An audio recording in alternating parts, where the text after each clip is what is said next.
Hola mi gente y bienvenidos a Spring Spanish. Yo soy Paulísima, I am Paulísima, and I'm one of the Spanish teachers at Spring Spanish. Probablemente ya saben, probably you already know, que México y Estados Unidos son vecinos, that Mexico and the United States are neighbors. And as neighbors, we do share a lot of similarities, pero también, but also, there are some very obvious and big differences between our cultures. En este video vas a aprender, in this video you will learn the top 5 diferencias culturales, cultural differences between Mexico and the United States. Empecemos.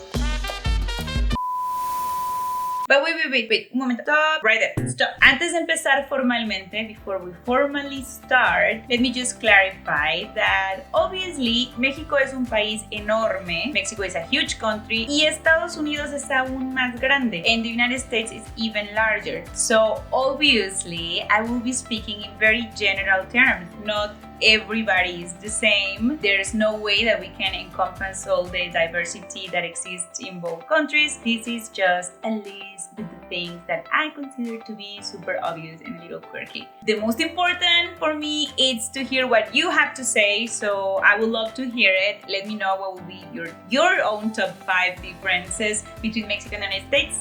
And una vez aclarado eso, once I clear that out of the way, ahora sí, empecemos.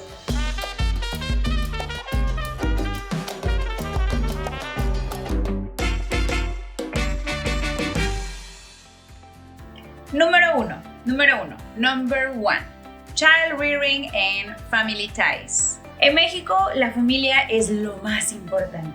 In Mexico, family is the most important. La familia viene antes que todo. La familia viene antes que todo.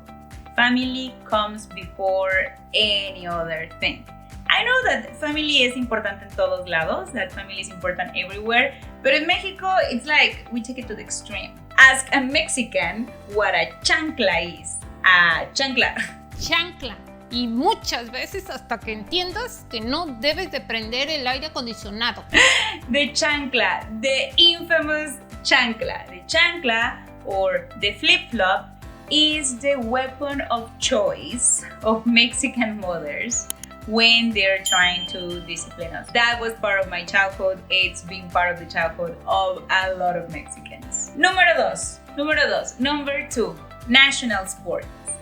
En México y en Estados Unidos amamos el fútbol. In Mexico and in the United States, we love football.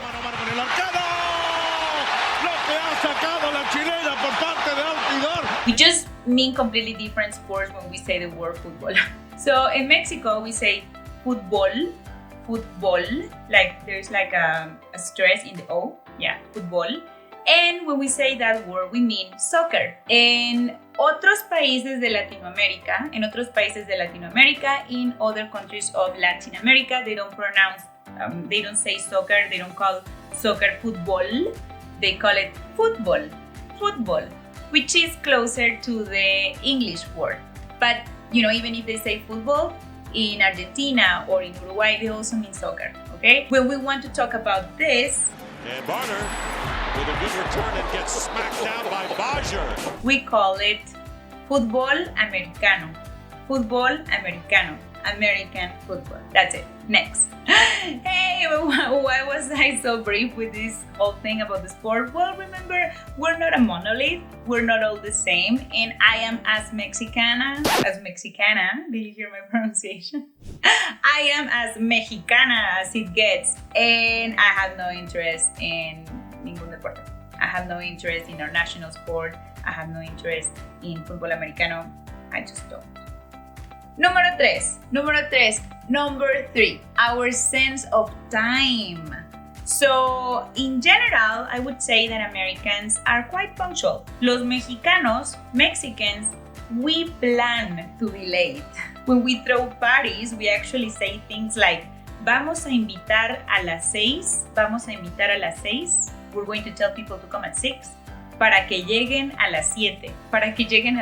So they arrive at 7. So, si un mexicano, if a Mexican asks you to come to their party, and you are not too familiar with our loose sense of time, you're better off asking about the real time. ¿Es a las 6? You know, like at 6, like 6 for real. So my compatriota, my fellow Mexican, would probably say something like, sí, a las 6, 6, 7, 6, 7, 7:30, 7:30. And just like that, you went from having a party at 6 to be allowed, or actually expected, to arrive at 7:30. Número 4. Number 4. The way we party. Yes. And I'm going to talk about certain parties in particular. En Estados Unidos, in the United States, children parties are for children, you know. En México, los tíos llevan cervezas y tequila. Uncles bring beers and tequila to birthday parties of children, even if it's a 1-year-old party, even if it's a baby shower or a baptism. That's the way it is. De alguna manera, somehow, cada vez que los mexicanos, every time Mexicans are together and in good spirits, there's bound to be dancing, even singing.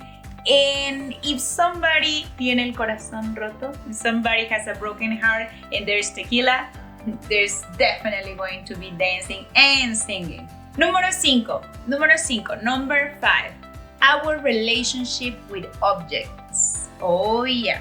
So my mom is the OG of the whole reuse, reduce, recycling, right?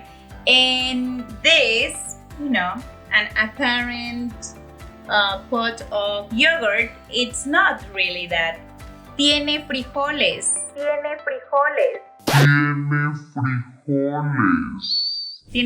It has beans on it. And that's because in a typical Mexican household, all of these containers, they will double as something else. It's like objects always have to be something else. It's just very weird. And these kind of containers, we will use them to put frijoles or salsa en ellos, to put beans or salsa in them. In an American's household, these objects probably will go to the recycling bin. In Mexico, they will be used as container for other kinds of food, and then they will, once you lose the lid, probably, they will evolve and keep on living as containers for diluted detergente para lavar trastes with diluted dishwasher detergent. That was it. Yes, that's real. That happens. So another example is the oven. In an American household, an oven is an appliance that is used for baking. In a Mexican household, it's the place where your mother will storage big pots and big pans, and she will use it once a year for baking the turkey in Christmas, and that's it. The rest of the time it's just a big container of pots. It's real. Muy bien. So now you know the top 5 diferencias culturales entre Estados Unidos y México, the top 5 cultural differences between Mexico and the United States. What do you think? Did I nail it or not really? I think that these are very important, but maybe you have another opinion. I would love to hear it. Especially from any Mexican American there, you know, because conocen los dos lados muy bien, because they know both sides very well. I would really like to hear what do you think. Let me know in the comments. If you want to keep learning Spanish and you want to do it in a way that is fast, fun, and efficient, check out the free Spanish training that we have available right there. It's in our website. Follow the link. You will discover the method that we use at the Spring Spanish Academy to teach our students to speak fluent Spanish. You can also get some free sample Spanish lessons there that come directly from the Spring Spanish Academy. Also check out the other videos made by your humble servant, Paulissima, and the other teachers at Spring Spanish. This was Paulissima y fue un placer estar con ustedes. Hasta la próxima! Remember to subscribe to the Spring Spanish YouTube channel, like this video, and share it with anyone interested in learning Spanish for good.